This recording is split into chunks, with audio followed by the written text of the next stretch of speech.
Welcome to this experimental guide for young researchers. Today, we're going to walk through exactly how real physics discoveries are made, using one of the most important breakthroughs in history, Max Planck's discovery of the quantum. Let's set the stage. It's 1899, and physicists are studying blackbody radiation. A blackbody is an idealized object that absorbs all electromagnetic radiation that hits it. When you heat up a blackbody, it glows. Think of a piece of hot metal in a furnace. As it gets hotter, it changes color from red to orange to white. Step 1 in the scientific method is to state your question clearly. Here's our question. How does the intensity of radiation from a blackbody depend on wavelength and temperature? Step 2. Review what theory predicts. Classical physics had two competing formulas. Let me show you both. Wait, let me show you what they had first.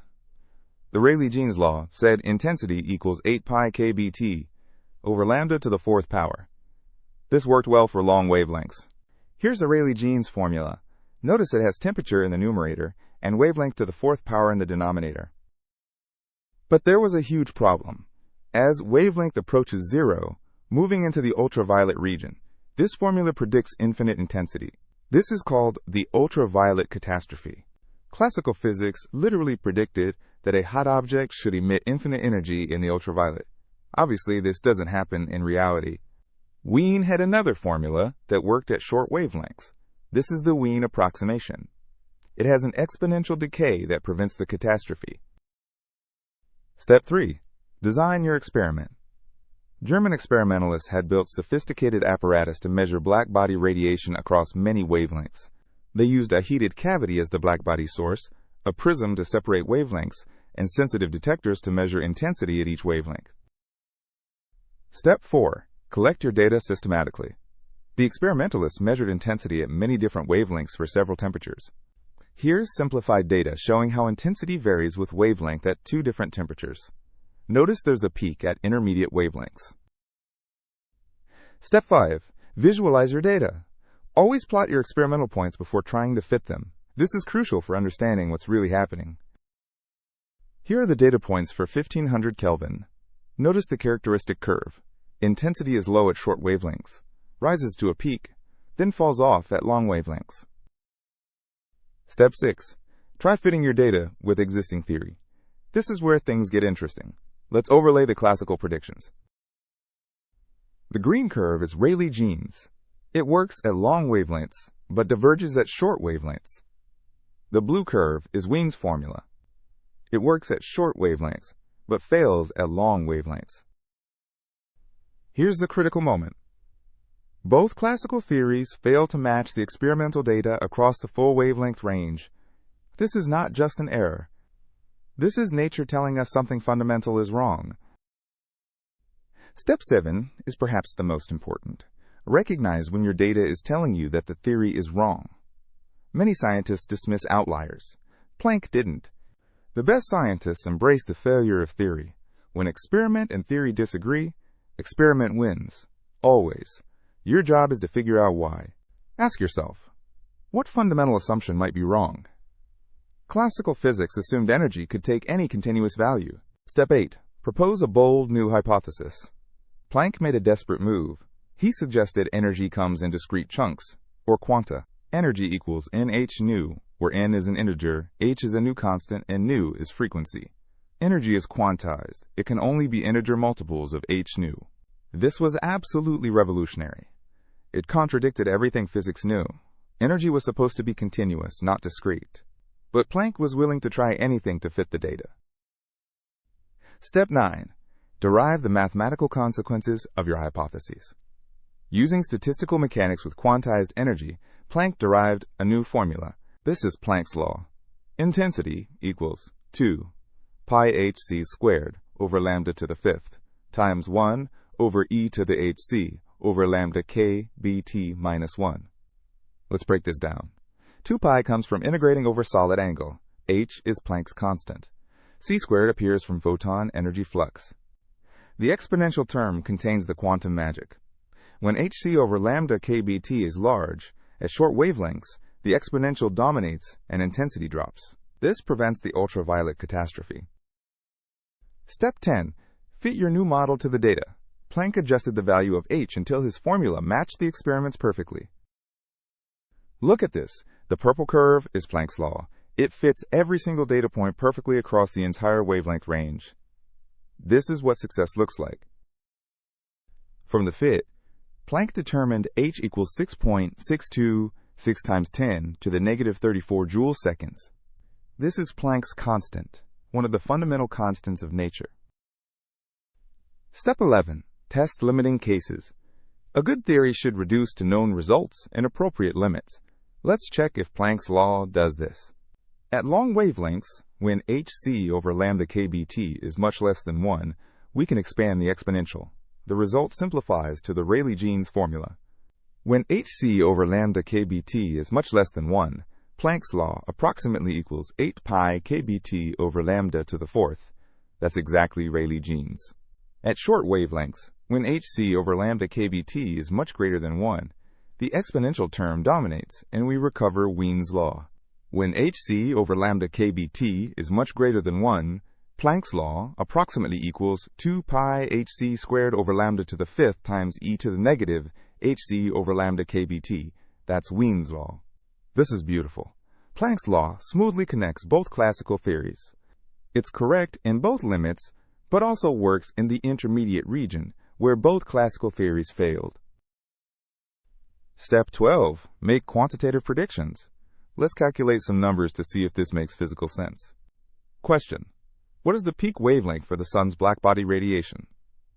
The sun's surface temperature is about 5,700 Kelvin. There's a simple formula called Wien's displacement law.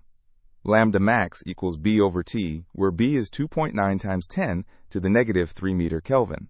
Lambda max equals 2.9 times 10 to the negative 3 divided by 5,700, which gives approximately 500 nanometers. That's green light, right in the middle of the visible spectrum. This is why the sun appears yellow-white to our eyes.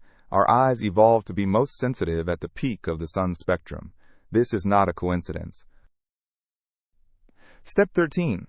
Understand the deep physical implications of your discovery.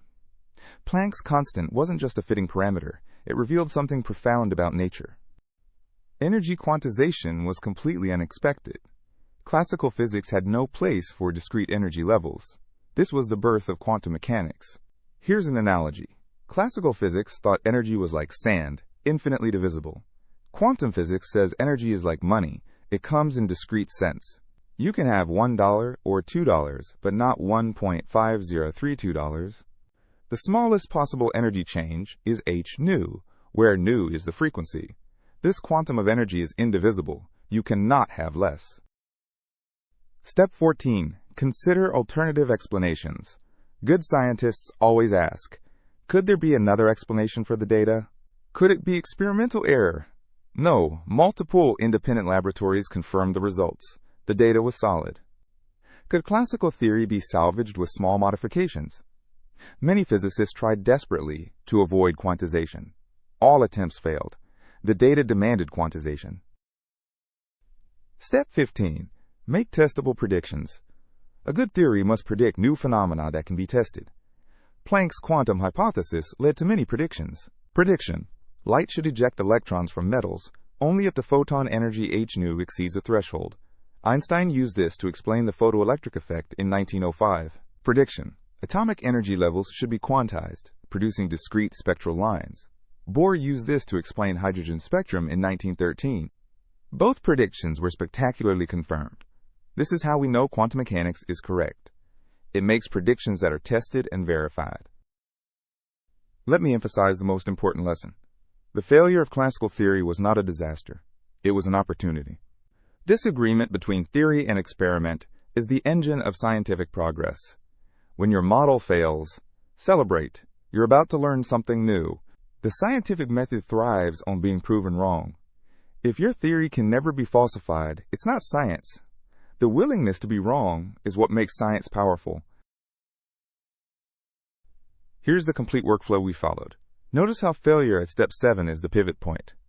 Before failure, you're doing normal science. After recognizing failure, you're doing revolutionary science. Let me give you practical advice as young researchers embarking on your own investigations. First, trust your data more than your theory. If careful experiments contradict theory, the theory is wrong. Not maybe wrong, definitely wrong. Second, plot everything before fitting.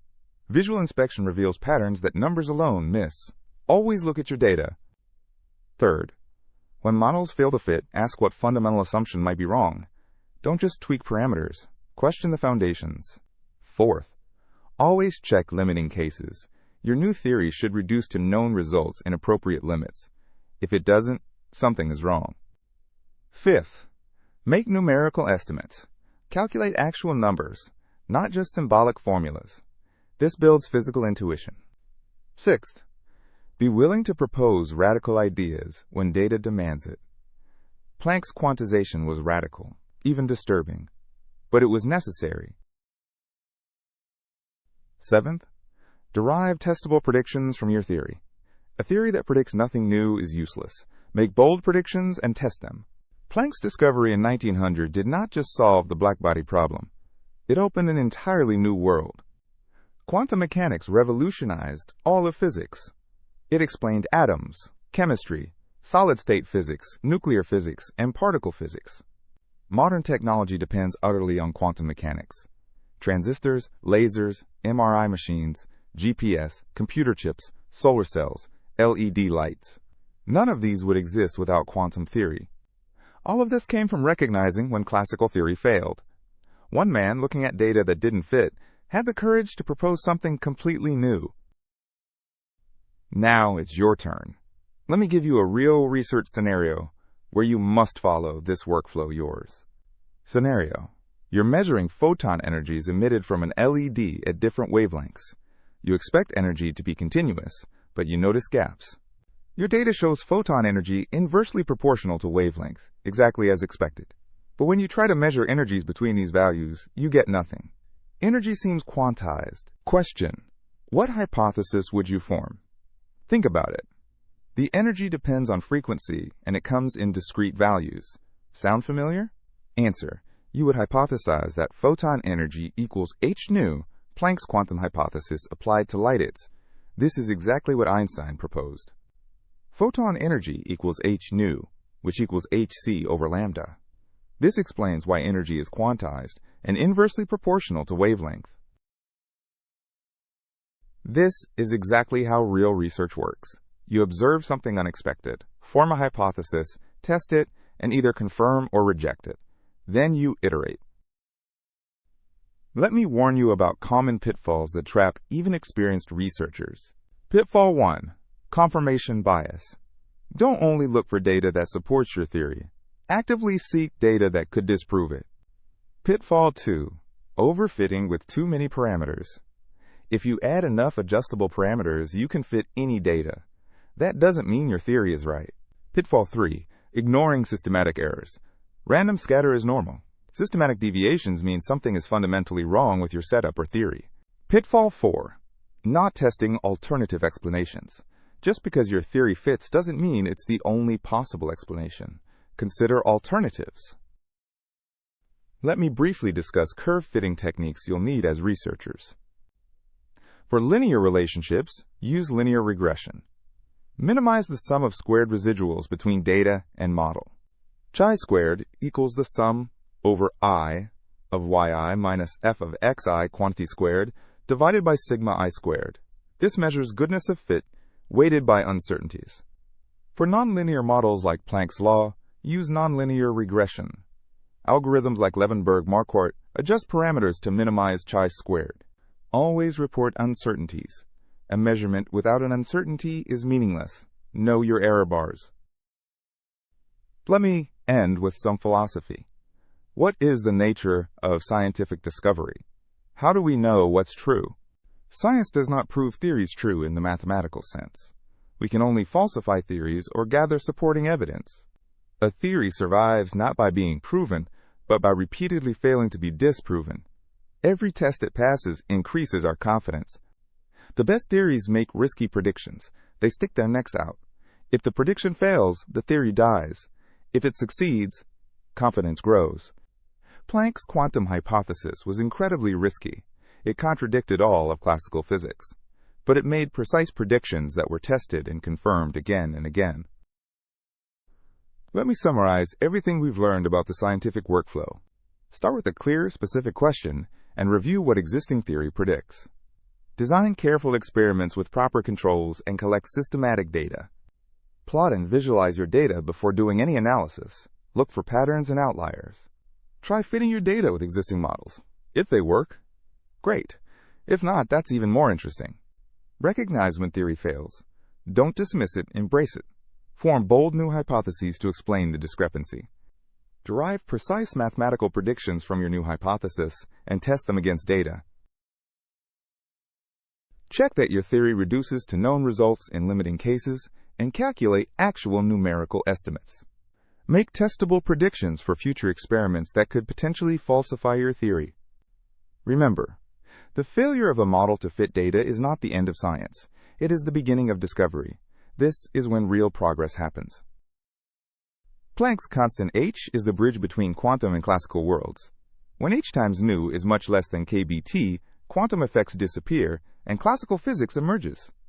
H equals 6.626 times 10 to the negative 34 joule seconds. This tiny number explains why we don't see quantum effects in everyday life. For everyday macroscopic objects, quantum effects are utterly negligible. But for atoms and molecules, quantum mechanics is essential.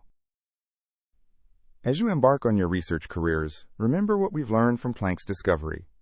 Be rigorous in your measurements and brutally honest with your data. Self-deception is easy. Fight it. Question everything, especially your own assumptions. The assumptions you don't examine are the ones that will mislead you. Embrace failure. When experiments fail or models don't fit, you're on the verge of learning something new. This is exciting, not discouraging. Collaborate and share your methods openly. Science is a collective endeavor. We stand on the shoulders of giants.